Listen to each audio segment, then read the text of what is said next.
Hello dear students. इसके पहले मैं आप लोगों को पास्ट परफेक्ट टेंस का कॉम्प्लेक्स सेंटेंस पढ़ा रहा था। इसके बाद बारी आती है पास्ट परफेक्ट कंटिन्यूअस टेंस की।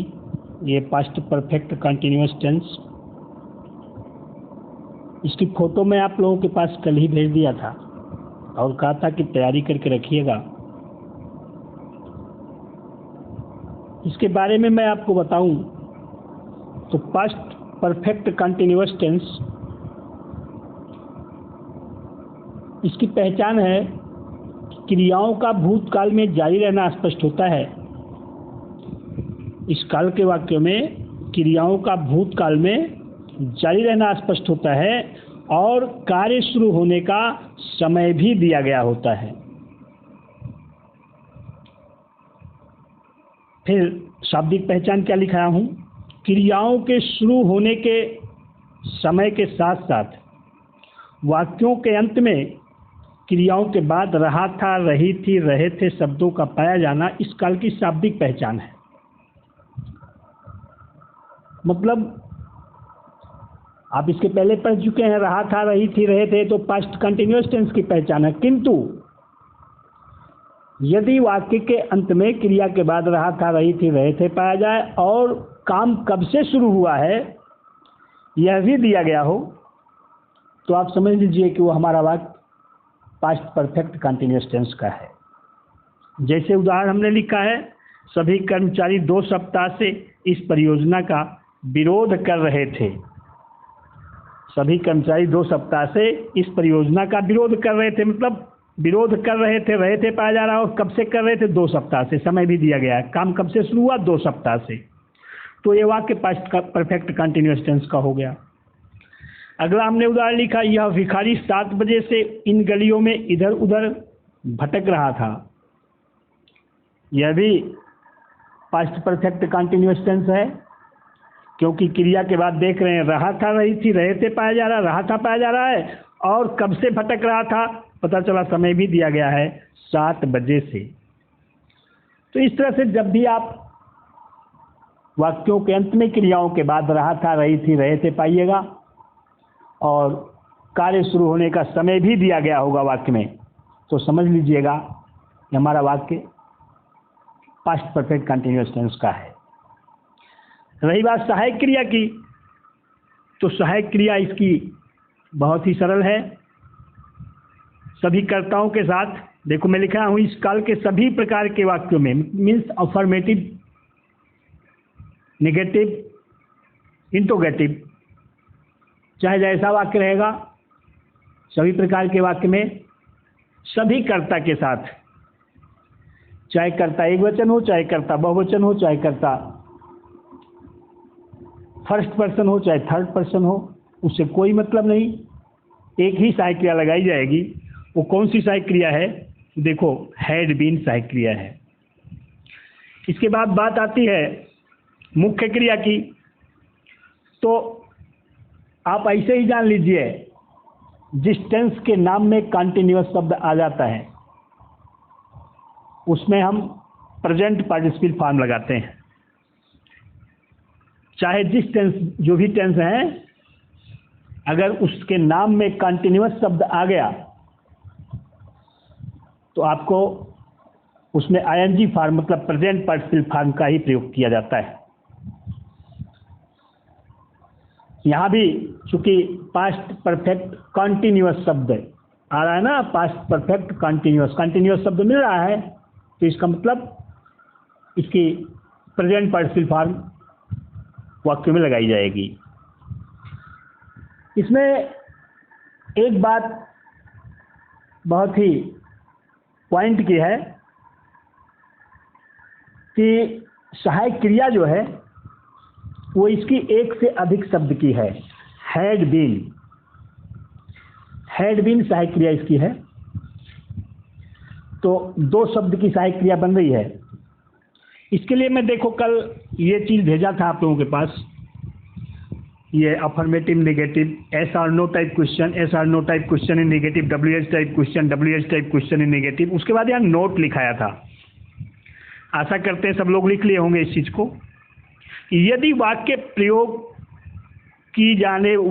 प्रयोग की जाने वाली सहायक क्रिया, यदि वाक्य में प्रयोग की जाने वाली सहायक क्रिया, यदि वाक्य में प्रयोग की जाने वाली सहायक क्रिया एक से अधिक शब्द की हो, एक से अधिक शब्द की मतलब जैसे हैड और बीन 2 शब्द लग रहा है, तो अफर्मेटिव सेंटेंसेस में सहायक क्रिया के स्थान पर सभी शब्दों को लगा दिया जाता है। जैसा अफर्मेटिव सेंटेंस का अनुवाद करने का नियम है कर्ता, सहायक क्रिया, मुख्य क्रिया, कर्म। तो यहाँ सहायक क्रिया के स्थान पर चाहे जितना शब्द रहेगा, 2 शब्द, 3 शब्द, 4 शब्द, 4 शब्द से ज़्यादा की सहायक क्रिया होती नहीं है, तो यह पूरा शब्द, सभी शब्द यहीं पर लगा दिया जाएगा, सभी शब्दों को यहीं पर लगाया जाएगा। और देखो उसके बाद क्या कह रहे हैं, किंतु अन्य प्रकार के वाक्यों में, किंतु अन्य प्रकार के वाक्यों मतलब निगेटिव में या इंट्रोगेटिव में सहायक क्रिया के स्थान पर केवल उसका पहला शब्द ही लगाया जाता है। जैसे निगेटिव सेंटेंस देखो, कर्ता, सहायक क्रिया, नॉट, मुख्य क्रिया, कर्म, ये लिखा गया है। तो अफर्मेटिव सेंटेंस में तो चाहे जितने शब्द की सहायक क्रिया होती है सब एक साथ में लगा दी जाती है, किंतु निगेटिव सेंटेंस में या अन्य प्रकार के सभी वाक्यों में सहायक क्रिया के स्थान पर केवल उसका पहला शब्द लिखा जाता है। मतलब यहाँ अब हैड बीन लगाना है तो यहाँ केवल हैड लिखा जाएगा।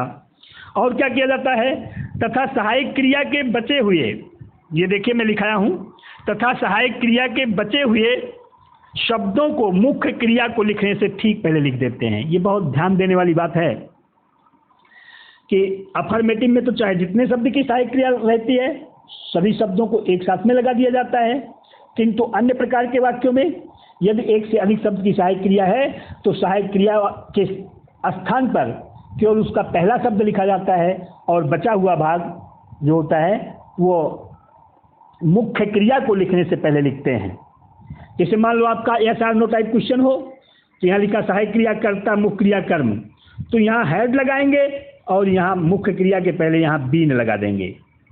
मान लो निगेटिव है तो यहाँ सहायक क्रिया के स्थान पर हैड लगाएंगे, मुख्य क्रिया के पहले यहाँ बीन लगाया जाएगा।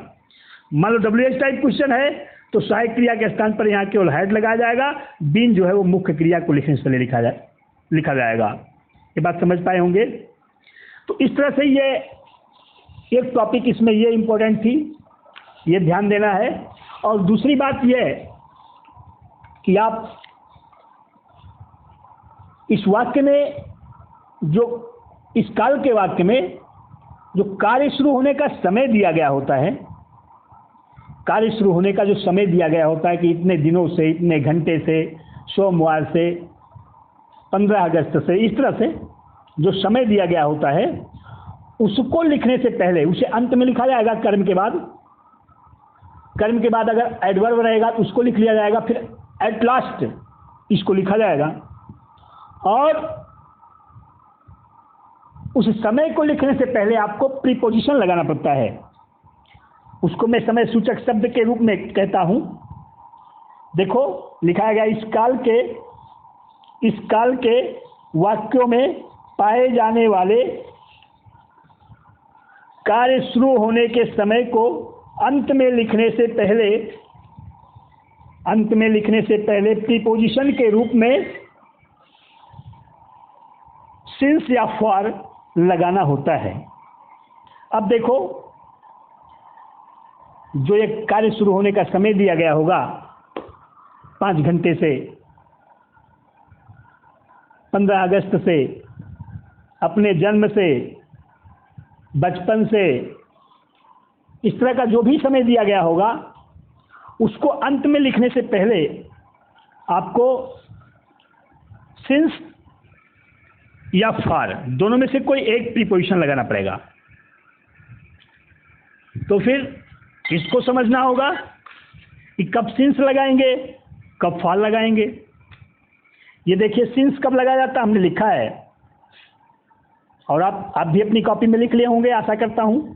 यदि वाक्य में दिया गया शब्द निश्चित हो, अर्थात उसमें कोई दिनांक, किसी दिन का नाम, घड़ी से कोई बजे किसी महीने का नाम, कोई सन, सुबह दोपहर शाम, बचपन युवावस्था वृद्धावस्था, किसी के जन्म या मृत्यु से, किसी की नियुक्ति बर्खास्तगी या स्थानांतरण से, आदि जैसी कोई समय बिंदु, आदि जैसा कोई समय बिंदु पॉइंट ऑफ टाइम जिसे कहेंगे पाया जाए तो उसे लिखने से पूर्व सिंस लगाते हैं। और फार कब लगाया जाता है? यदि वाक्यों में दिया गया समय अनिश्चित हो, अर्थात उसमें कुछ घंटे से, कुछ दिनों से, कुछ सप्ताह से, कुछ महीनों से, कुछ वर्षों से, कुछ दशकों से, कुछ युगों से, कुछ शताब्दियों से आदि कोई समयावधि अर्थात ड्यूरेशन ऑफ टाइम दिया गया हो तो उसे हम लिखने से पहले फार लगाते हैं। इस तरह से आप ही अपनी कॉपी में लिख लिए होंगे। आपको निश्चित और अनिश्चित शब्द भूल जाना है। आज के बाद मैं आपको बता रहा हूं कि यहाँ पर आप निश्चित और अनिश्चित शब्द का प्रयोग ना करिए, यद्यपि मैं भी लिख दिया हूं। इसे आप पॉइंट ऑफ टाइम और ड्यूरेशन ऑफ टाइम समझिए। पॉइंट ऑफ टाइम और ड्यूरेशन ऑफ टाइम क्या होता है इसको समझिए, और अगर पॉइंट ऑफ टाइम रहे तो सिंस लगाइए और ड्यूरेशन ऑफ टाइम रहे तो फार लगाइए। जैसा कि इसको समझाने के लिए मैं आपको एक सिस्टम बनाया हूँ।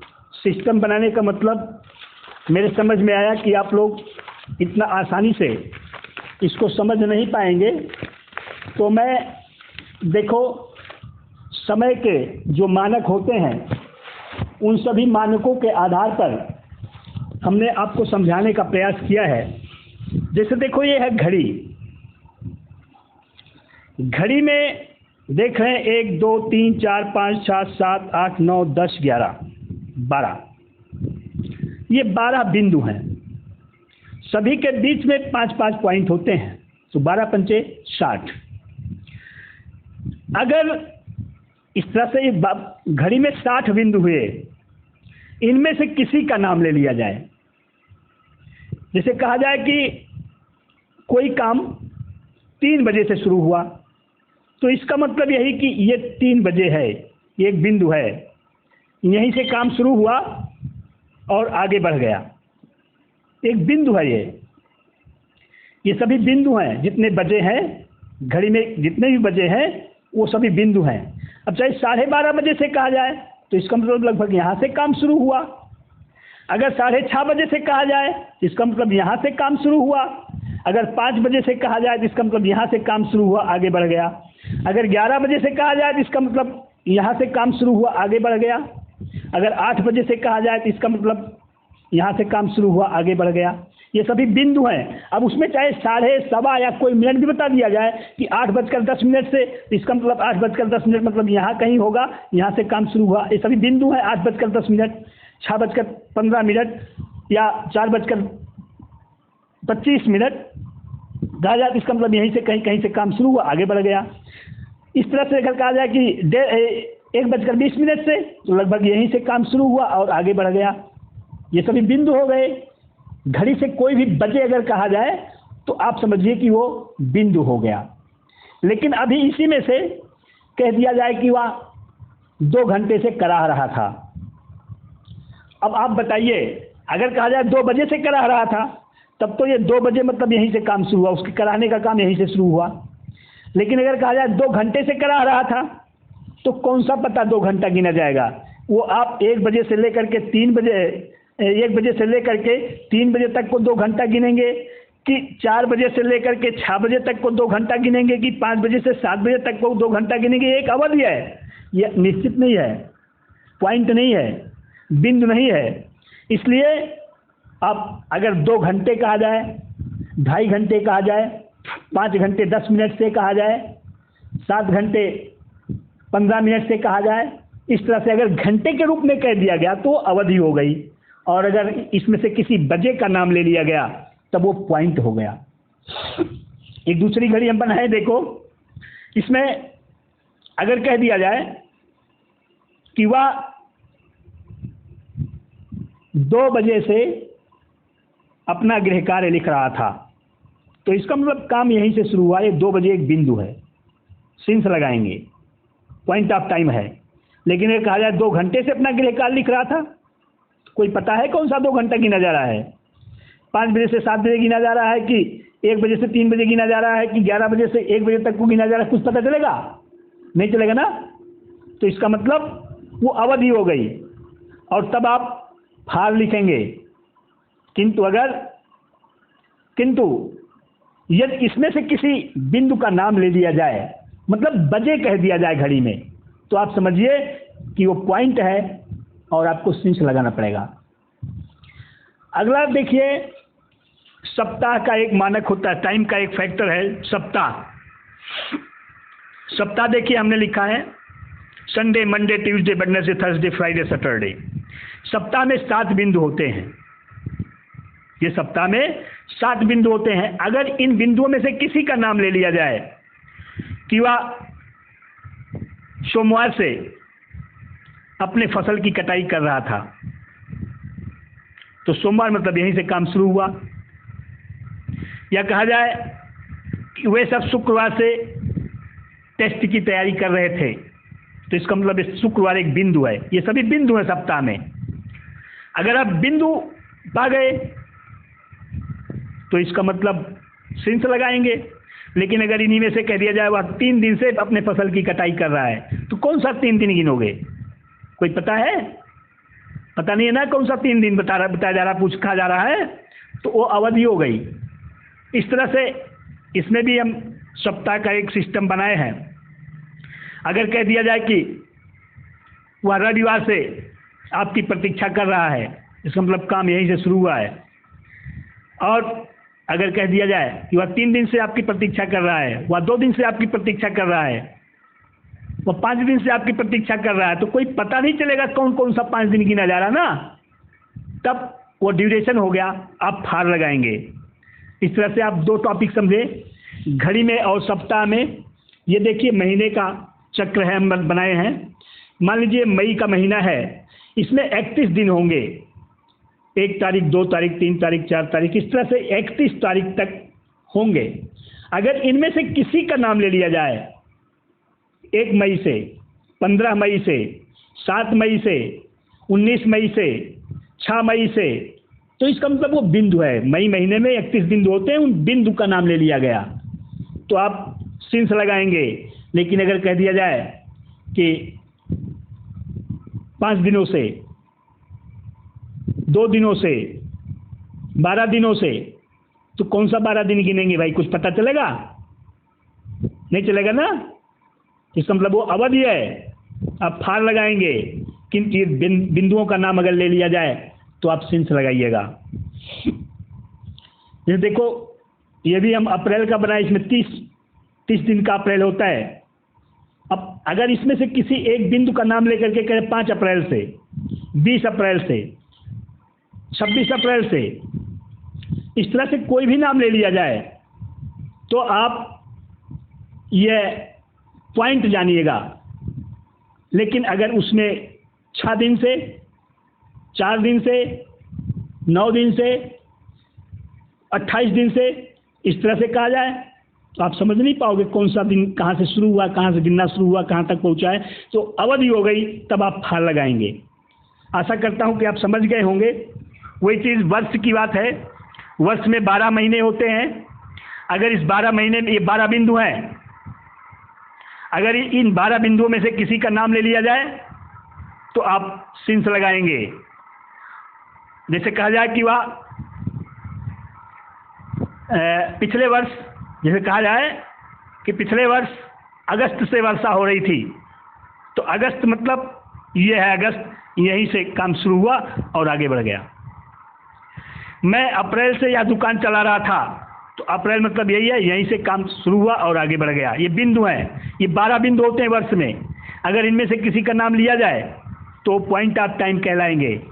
अब आप भ्रमित हो सकते हो कि यह है अप्रैल से कि वह अप्रैल से, आप भ्रमित हो सकते हो कि यह है अप्रैल से कि वह अप्रैल से, तो इस अप्रैल की उस अप्रैल, इसका कोई मतलब नहीं। आपको ये कहना है हाँ, अप्रैल जो है वो वर्ष में एक बिंदु होता है, इसलिए हम सिंस लगाएंगे।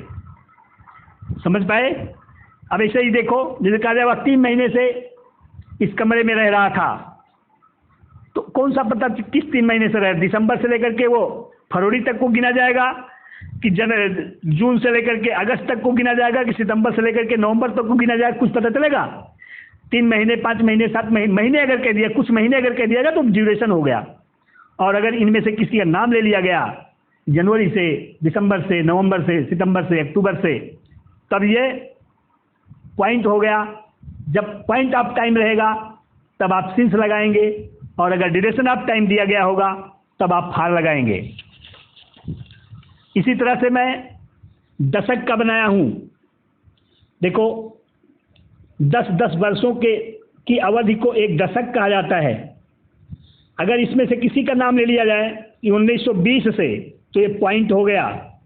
लेकिन अगर कहा गया कि 2 दशक से, तो 2 दशक का मतलब क्या कि 1910 से लेकर के 1930 को गिना जा रहा है, कि 1920 से लेकर के 1940 को गिना जा रहा है, या 1970 से लेकर के 1990 को गिना जा रहा है।